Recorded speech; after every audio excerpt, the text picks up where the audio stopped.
আচ্ছা, একদম ন্যাচারাল প্রক্রিয়ার একটা মানে ফুড দেখায় আপনাদেরকে। এটা হচ্ছে মধু, হানি, আমরা সবাই জানি, কিন্তু বেশ চমৎকার। তবে এর সংগ্রহর যে প্রক্রিয়া সেটা আমার কাছে খুবই চমৎকার লেগেছে, যে কারণে এই লিস্টে রেখেছি। এটা যদিও কোনো প্রক্রিয়াজাতকরণ করা হয়নি, একদম প্রাকৃতিকভাবে সংগ্রহিত এই মধুগুলো দেখতে বেশ চমৎকার লাগছে। চাক থেকে একদম সরাসরি সংগ্রহ করা হচ্ছে, বেশ চমৎকার। এবার রেস্টুরেন্টের একটা স্পেশাল মানে পরিবেশন দেখায়।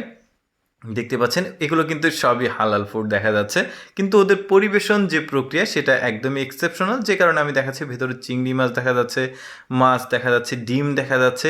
মানে বেশ দারুণভাবে ওরা কিন্তু এটাকে পরিবেশন করেছে। এবার এইটা দেখুন, এইটা কিন্তু এই যে দেখতে পাচ্ছেন ভেতরে ডাল দেওয়া হয়েছে, ভুট্টা দেওয়া হয়েছে, লবণ দেওয়া হয়েছে। দেওয়ার পর এই মেশিনটাকে চালু করা হয়েছে। এবার দেখুন কি চমৎকারভাবে চিপস তৈরি হয়ে যাচ্ছে।